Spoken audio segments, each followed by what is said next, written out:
Alors, on va parler des motifs et de la manière de les modifier. Donc, vous allez pouvoir aller chercher les bibliothèques de motifs dans le bas du nuancier, en bas à gauche. Vous avez motifs décoratifs, par exemple, et je vais aller vers héritage décoratif. Donc, c'est en bas à gauche dans la palette nuancier. Auparavant, j'ai sélectionné mon objet avec la flèche noire, parce que je vais mettre un motif sur lui. Sur son fond, oui, il faut que je vérifie que le fond est bien en avant-plan aussi.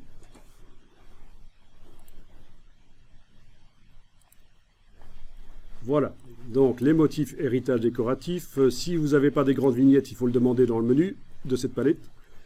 Je vous rappelle que cette palette n'est pas modifiable facilement, comme ça dans Illustrator, mais que vous pouvez, une fois que le motif a été sélectionné dedans, il apparaît dans le nuancier du document, et là on va pouvoir le modifier.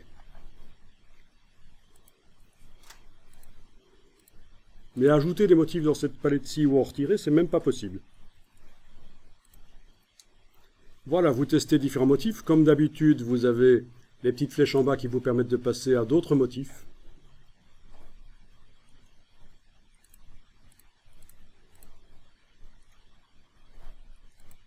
Voilà.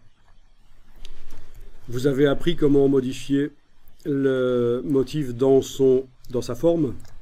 Bien sûr, petit rappel rapide, en double-cliquant sur l'outil de mise à échelle, en décochant transformation d'objet, en cochant aperçu, vous avez la possibilité de modifier.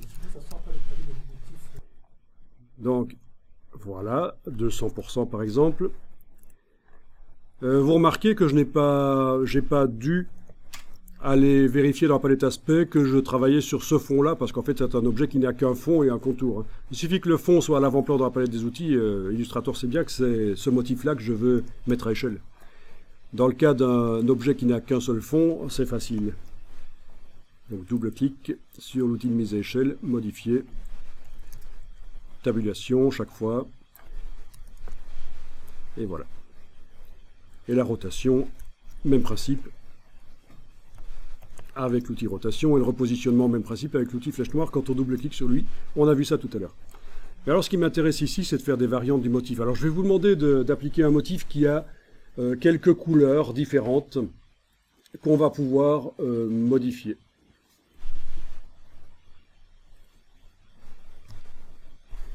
Donc on va voir comment modifier les couleurs d'un motif, et après on verra comment créer votre propre motif. Voilà, alors pour modifier le motif qui est utilisé actuellement par mon rectangle, je ne peux pas le modifier directement dans le rectangle. Les vecteurs sont inaccessibles. C'est des vecteurs. Ces feuilles, ce sont des vecteurs qui créent le motif. Mais elles ne sont pas accessibles par Illustrator actuellement. D'ailleurs, si vous passez en affichage par tracé, affichage tracé, vous ne voyez que les vecteurs du rectangle, vous ne voyez pas les vecteurs du motif. Repassez en affichage aperçu. Donc, vous, sur votre portable, là, vous avez uniquement aperçu avec le CPU, ce qui est un aperçu un peu bas de gamme, qui utilise le processeur central de l'ordinateur. Avec des portables qui ont une carte graphique additionnelle et sérieuse, vous aurez aussi l'aperçu GPU, qui utilise les processeurs de la carte graphique. C'est généralement plus rapide de faire un aperçu GPU. Ça accélère Illustrator. Parfois ça bug et on est obligé, même avec une carte graphique valable, de temporairement passer en affichage CPU. Ça va forcément vous arriver si vous travaillez sur une machine qui a une carte graphique valable. Vous allez voir que parfois Illustrator affiche des choses bizarres et ça vient de l'affichage GPU.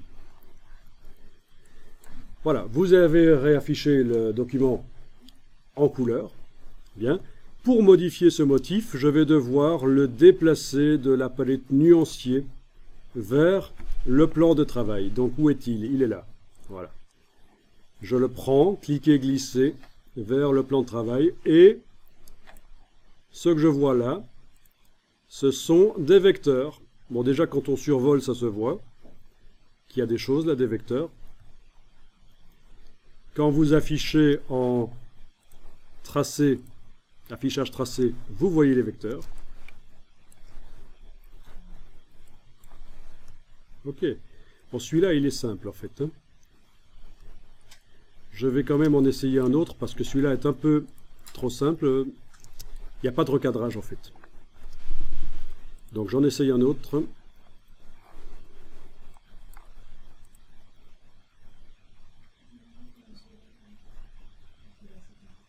Tu as pris un de ceux-là? Oui, il faut compliquer. Ah oui. Bon, ça c'est pas mal. Bon, voilà. Celui-là. Voyons un peu ce que ça donne quand je le déplace sur le plan de travail. Oui, ça c'est bien. Là, on a des choses qui débordent pour recadrer. C'est très complexe. Donc le premier que j'avais ramené, là, je vais le sélectionner et le supprimer. Il est probable que vous ayez quelque chose qui n'est pas carré quand vous avez déplacé le motif de la palette nuancier vers le plan de travail. Ok, je passe en affichage tracé et je vois un carré. C'est en fait le carré de recadrage. Vous voyez le grand carré là? C'est le carré de recadrage qui sert à faire un motif au raccord. C'est grâce à lui que le motif est au raccord. Il va falloir vraiment faire attention que ce carré, il reste sans couleur de fond et de contour, parce qu'il est actuellement sans couleur de fond et de contour, il est invisible, mais il sert à recadrer. Alors, allez jeter un coup d'œil dans la palette des calques. Menu fenêtre, calque. Ouvrez le calque sur lequel vous êtes en train de travailler pour voir son contenu. Vous voyez deux choses, deux objets. Les derniers qui sont arrivés sur le document sont toujours au-dessus. Donc dans ce calque sur lequel je suis en train de travailler, donc on a notre rectangle du dessus qui utilise le motif, il est là, c'est cet objet-là. Et on a le motif qu'on a récupéré du nuancier et qu'on s'apprête à modifier au niveau des couleurs notamment, il est là. C'est un groupe.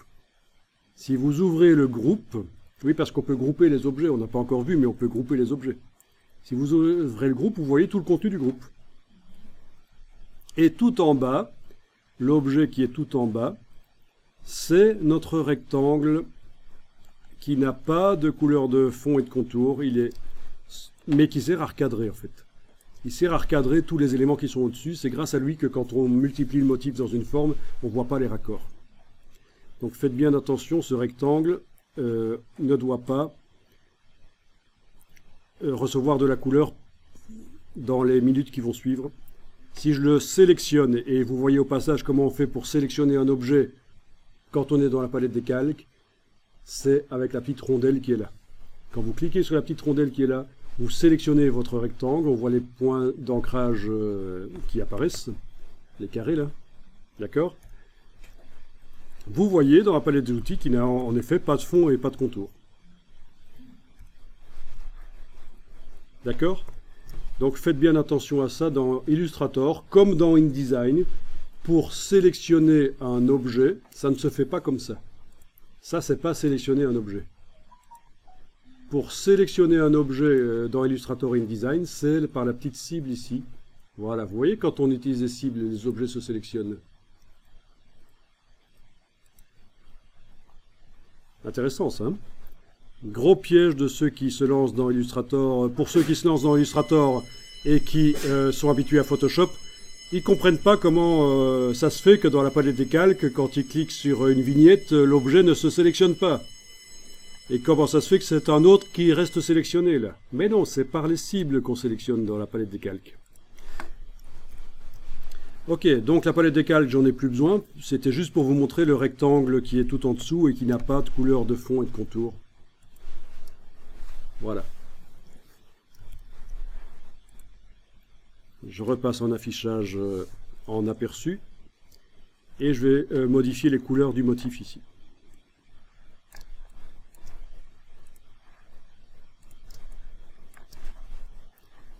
Il s'agit donc d'un groupe, quand vous sélectionnez avec la flèche noire, tout s'active. On le voit? Vous voyez les vecteurs qui apparaissent là en vert?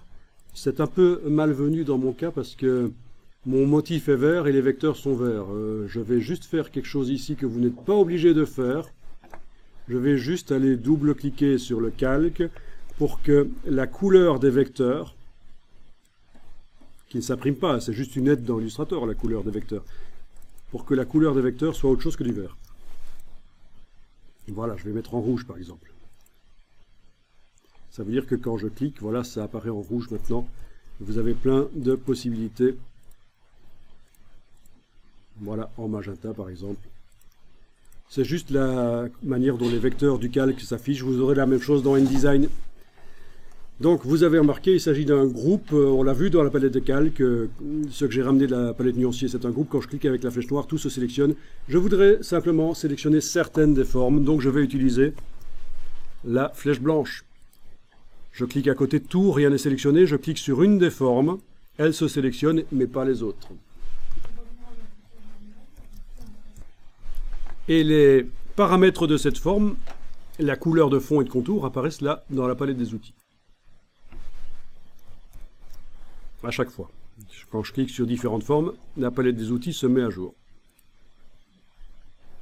Ok. Alors je vais modifier toutes les formes qui utilisent cette couleur de fond. Il faut donc que je les sélectionne. Pour modifier quelque chose dans Illustrator, il faut le sélectionner. Et évidemment, je ne vais pas passer l'heure qui suit à cliquer sur chaque forme avec la touche majuscule.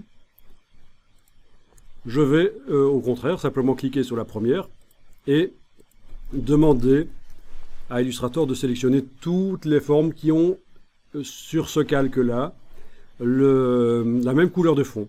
Donc c'est menu sélection, identique, couleur de fond. Et voilà. À partir de là, vous pouvez aller appliquer des couleurs autres. Voilà, j'ai appliqué une couleur qui n'est pas globale. Ok, je fais autre chose. Je sélectionne une autre couleur, enfin une autre forme d'origine. Je demande à nouveau sélection, identique, couleur de fond. Bon, cette fois-ci, je vais mettre une couleur globale. Voilà. Vous n'êtes pas obligé de mettre une couleur globale si vous n'en avez pas, mais enfin, vous voyez le principe. On sélectionne une forme et pour arriver à sélectionner toutes les formes, on utilise cette fonction. Voilà. Ah, ça fonctionne aussi pour les traits, en fait. Voilà, j'ai sélectionné une forme qui a une certaine couleur de contour. Tous les motifs n'ont pas des contours. Moi, j'en ai ici. Je peux aussi faire, donc, sélection identique, couleur de contour. Donc, tous les contours qui ont cette couleur-là se sélectionnent, ce qui me permet de modifier la couleur sur tous les contours d'un coup. Voire même de les mettre en blanc, pourquoi pas. C'est une couleur dans Illustrator, le blanc. Ok, donc on a modifié le motif. Je vais quand même enregistrer le document, je suis prudent.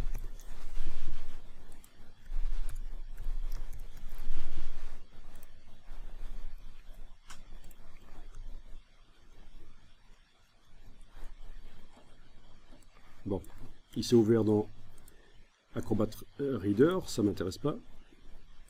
Je reviens dans Illustrator.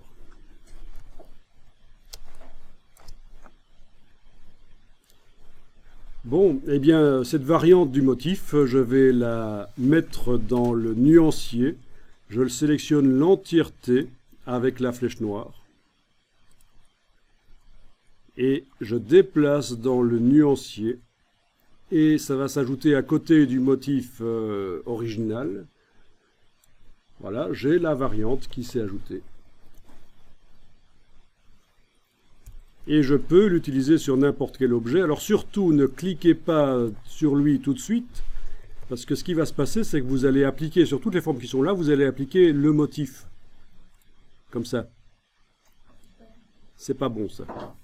Donc quand vous venez d'amener le motif dans la palette nuancier, ne cliquez pas sur le motif en ayant les formes qui ont servi à créer le motif toujours sélectionnées. C'est pas bon. Il faut absolument, donc après l'avoir déplacé comme ça, il faut absolument désélectionner les formes en cliquant à côté d'elles et tester le motif sur une autre forme, notamment notre rectangle là au-dessus. Oui, c'est le piège dans Illustrator. Une fois qu'on a créé un motif, on a tendance à cliquer sur lui dans la palette nuancier et il s'applique sur toutes les formes qui ont servi à créer le motif. Ça peut même faire planter l'ordinateur parce que c'est parfois complexe. Voilà, donc j'applique le nouveau motif sur le fond. Attention, je viens de l'appliquer sur le contour, c'est pas bon. Mon rectangle est sélectionné, je travaille sur le fond, il est en avant-plan. J'applique le nouveau motif, là, et voilà. Nickel, donc on peut démarrer le motif existant et les modifier leur couleur, même leur mettre des dégradés, ça fonctionnera. Par contre, mettre un motif dans une des formes qui sert à faire un motif, ça ne marchera pas. Faites gaffe à ça. Donc c'est très bien d'utiliser des motifs qui viennent du web ou qui viennent d'Illustrator. Il y en a quand même beaucoup plus sur le web, des dizaines de milliers disponibles. C'est bien d'utiliser. S'ils sont à disposition gratuitement, c'est permis de les utiliser. Mais c'est encore mieux si vous les personnalisez avec vos propres couleurs comme ça. Et donc l'astuce, c'est d'avoir accès au vecteur qui crée le motif en le déplaçant sur le plan de travail. C'est une des manières de faire qui fonctionne depuis très longtemps dans Illustrator. Ce que je viens d'expliquer là, il y a 15 ou 20 ans, ça fonctionnait déjà. Maintenant, depuis 16.6, il y a une autre manière de modifier les motifs, dont on parlera aussi. Ce qui est intéressant, c'est de comprendre aussi ce principe du rectangle de recadrage. Pour ceux qui ont fait des arts graphiques et qui ont dessiné des motifs au raccord, notamment dans le stylisme, ça leur parle, ça, hein, la notion de raccord. Quand on répète le motif plusieurs fois, il faut qu'on ne voit pas les raccords. C'est le cas ici. On ne voit pas les raccords.